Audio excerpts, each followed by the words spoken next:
প্রিয় দর্শক, চলুন আবারও ফিরে যাই আজকের অতিথি কণ্ঠশিল্পী মেঘদূত আলীর কাছে। আবারও ফিরে এলাম ভাইয়া। যেমনটি বলছিলাম, মেঘদূত নামে একটি ইউটিউব চ্যানেল আছে যেখানে নিয়মিত গান আপলোড হচ্ছে এবং দর্শক সেটি ভীষণ পজিটিভলি নিচ্ছে। এটি নিশ্চয়ই খুব ভালো একটি অনুভব দেয়। সেই প্রসঙ্গে কথা বলবো, কিন্তু আয়োজনের শুরুটা করতে চাই আপনার কণ্ঠে একটি গান শুনতে শুনতে। কোন গানটি শুনবো? আমার নিজের মৌলিক গান, ইটস আনরিলিজড, ছাড়বো সামনে, কিন্তু আজকে ফার্স্ট সবাইকে শোনা দিচ্ছি। গানের নাম ছায়াপথ। এর পিছে অনেক স্টোরি আছে। এটা 3 বছর আগের একটা গান। এই গানটার মেইন যে স্টোরিটা হচ্ছে, আমি ওই সময় একটা ফেজ দিয়ে যাচ্ছিলাম আর কি, 3 বছর আগে। তো থাকে না, মানুষরা হারায় যায় কোনো একটা ভাবে, কোনো একটা গ্যালাক্সিতে হারায় যায়, মানে ফরবিডেন গ্যালাক্সি, যেখানে মানুষ আর মানে ওখান থেকে ফিরে আসতে পারে না। So it's about that, and it's about longing of someone.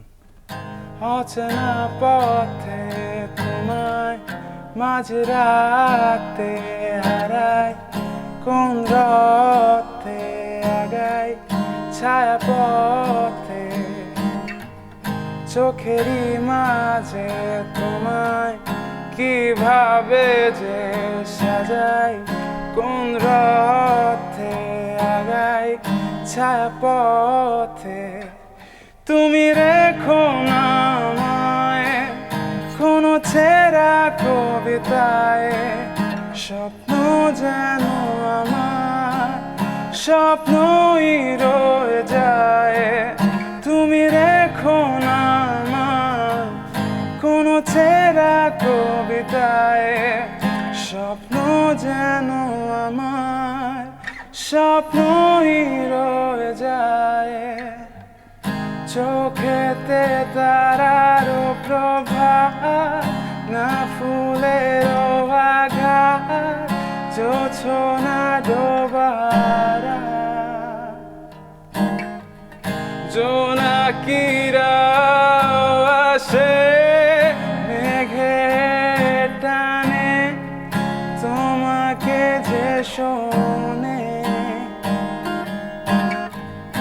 আবেগে কাছে সময়, মহাকাশের প্রলয়, তোমার মায়ায় পড়ে মিছে কাঁদে।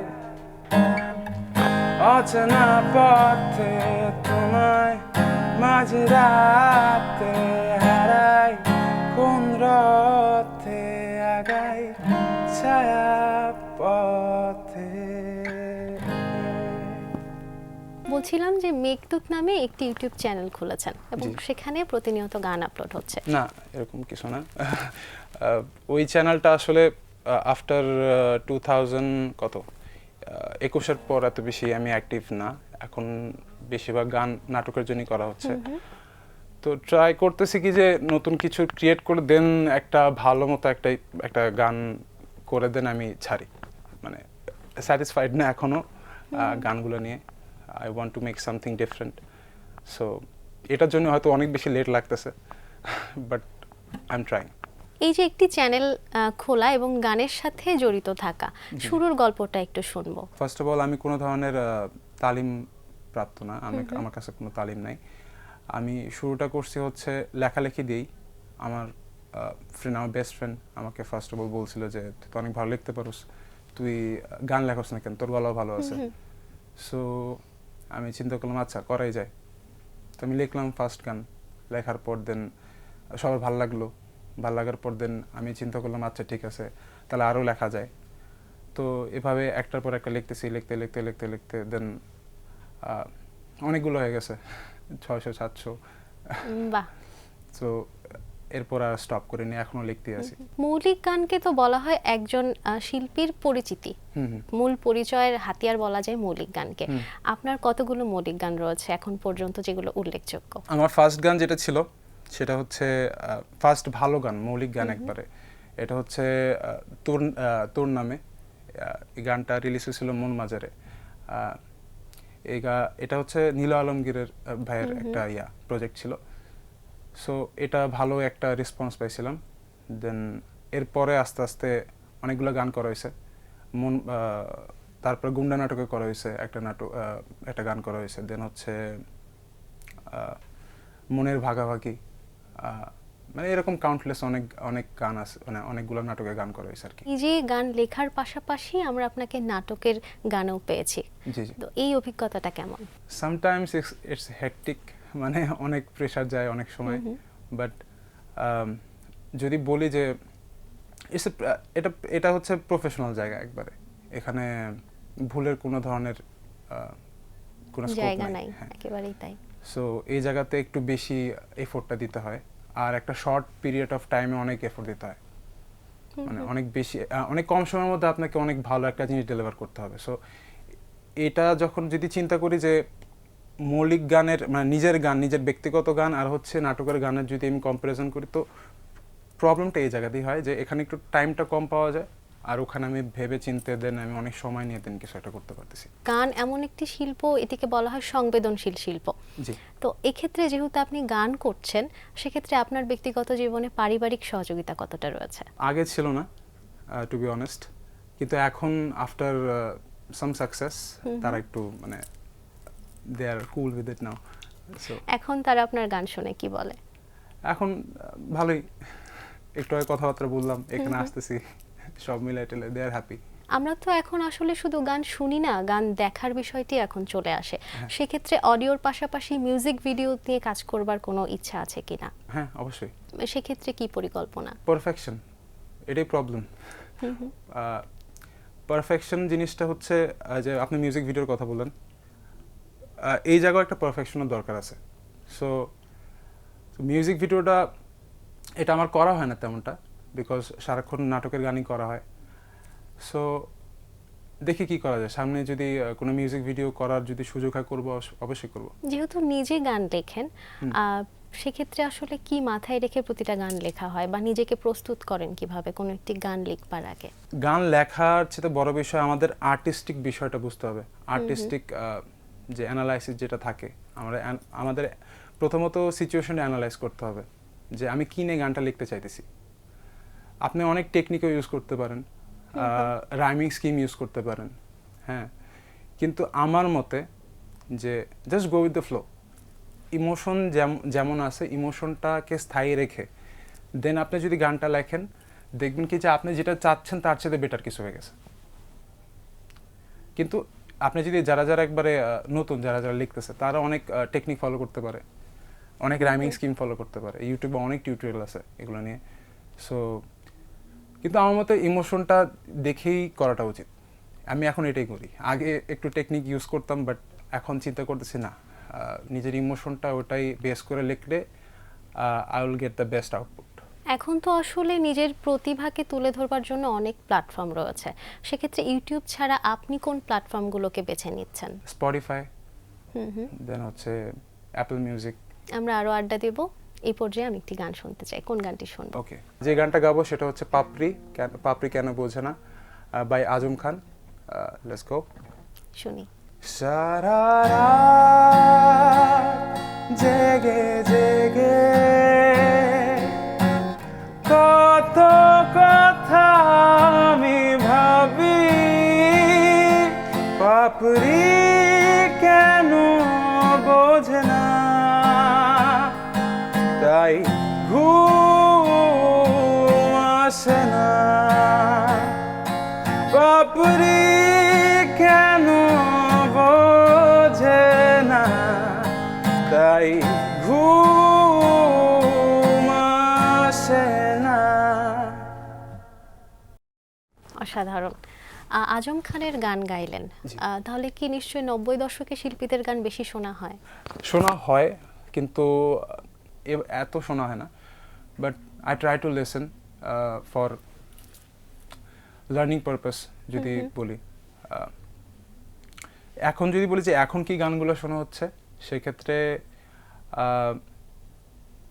এখনকার যে পপ মিউজিকগুলা, দেন হচ্ছে র্যাপ মিউজিকগুলা, এগুলো নিয়ে বেশি আমার সময় যাচ্ছে আর কি। আমি এগুলো স্টাডি করার চেষ্টা করি প্রচুর পরিমাণে। যেমন র্যাপ মিউজিকের কথা বলি, র্যাপ মিউজিকে অনেক রাইমিং স্কিম ইউজ করে, ঠিক আছে, ওখানে ডাবল অন্ট্রা ট্রিপল অন্ট্রা এগুলো ইউজ করে। সো যদি গান কেউ লিখতে চায় এমনিতে, they should study rap music. ওখানে হয় কি যে ব্রেন একটা ফ্লো স্টেটে থাকে, ব্রেন যখন একটা ফ্লো স্টেটে থাকে ওই সময় আপনার ফ্লো স্টেট বলতে আপনি ওই সময় মিউজিক মানে অটোমেটিকলি আপনার বের হবে, ওই সময় আপনার লিরিক লিখতে হবে না, মানে আপনার চিন্তা করতে হবে না কিছু লেখার জন্য। একটু জানতে চাইবো যে যেহেতু গান লেখেন এবং নিজে গান করেন, সেক্ষেত্রে ইউটিউবে যখন গান ছাড়েন দর্শকদের যে মন্তব্য এটিকে কিভাবে দেখেন? এটা অনেক ভালো লাগে টু বি অনেস্ট। আমার প্রথম গান যখন আমি রিলিজ করছিলাম, দেন একটা কমেন্ট আসছিল যে এরকম যে যদি আমাদের এরকম একটা কমেন্ট ছিল যে যদি আমাদের পরের জেনারেশন যদি এই গানগুলো শুনে, দেন ওনারা ফিল করতে পারবে যে আমাদের পূর্বের জেনারেশনে কত ভালো রুচির অধিকারী ছিল আর কি। সো এই কমেন্টটা আমার কাছে খুবই ভালো লাগছিল। দেন হচ্ছে অনেকগুলো গান আছে যেখানে ভালো ভালো রেসপন্স পাইছি। সো এইসব নিয়ে আর কি ইন্সপিরেশন, এগুলো ইন্সপিরেশন, এদের জন্যই গানগুলো করা আর কি।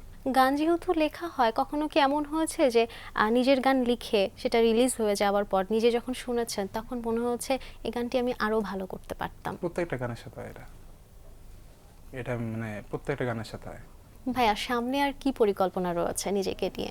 সামনে পরিকল্পনা হচ্ছে অনেক গান ছাড়তে হবে, অনেক কাজ করতে হবে, ডিফারেন্ট কাজ করতে হবে, ডিফারেন্ট জনরাতে নিজেকে এক্সপ্লোর করতে হবে। আয়োজনের একেবারে শেষ পর্যায়ে চলে এসেছি ভাইয়া, আপনার জন্য শুভকামনা রইল, সামনের জীবন আরো সুন্দর এবং সহজ হোক সেই কামনায়। আপনার কণ্ঠে একটি গান শুনতে শুনতে আজকের আয়োজন শেষ করব, তবে তার আগে আমি আমার দর্শকদের থেকে বিদায় নিয়ে আসি। প্রিয় দর্শক, এতক্ষণ কথা হচ্ছিল অতিথির সঙ্গে, এবার সময় হলো বিদায় নেবার। আমাদের অনুষ্ঠান সম্পর্কে আপনার যে কোনো মতামত ও পরামর্শ জানাতে লিখুন এই ঠিকানায়। প্রযোজক দিন প্রতিদিন, Bangla vision, Noor tower, 110 Biruttam, CR Dutta road, Dhaka 1205। Phone number 9632030304। আমাদের ইমেল অ্যাড্রেস dinprotidin@banglavision.tv। বিখ্যাত সাহিত্যিক শরৎচন্দ্র চট্টোপাধ্যায়ের একটি উক্তি বলে বিদায় নেব আজ। তিনি বলেছেন, স্বেচ্ছায় নেওয়া দুঃখকে ঐশ্বর্যের মতোই ভোগ করা যায়। প্রিয় দর্শক, আপনারা ভালো থাকুন, সুন্দর থাকুন। আজ সারাটা দিন শুভ ও কল্যাণময় হোক। এবার গান। মৌলিক গান আমার একটা, যে মনবাজার নাটকের আর কি। তোর নামে সরি আবার শুরু করতেছি। তোর নামে আজ দিন কেটে যায়, তোর নামে আজ রাত। আবার যেতে পারি? তোর নামে আজ দিন কেটে যায়, তোর নামে আজ রাত কেটে যায়, তোর মাঝে আমি হারাই কল্পনাতে ছুটে যাই, চোখ জলে এক নদী মন সাগরে তে ডুবাই, আমার অশ্রু জুড়ে যত দেখা সকাল, আজ যেন তুমি হয়েছ আমার, তোর নামে আজ দিন কেটে যায়, তোর নামে আজ রাত কেটে যায়, একাকী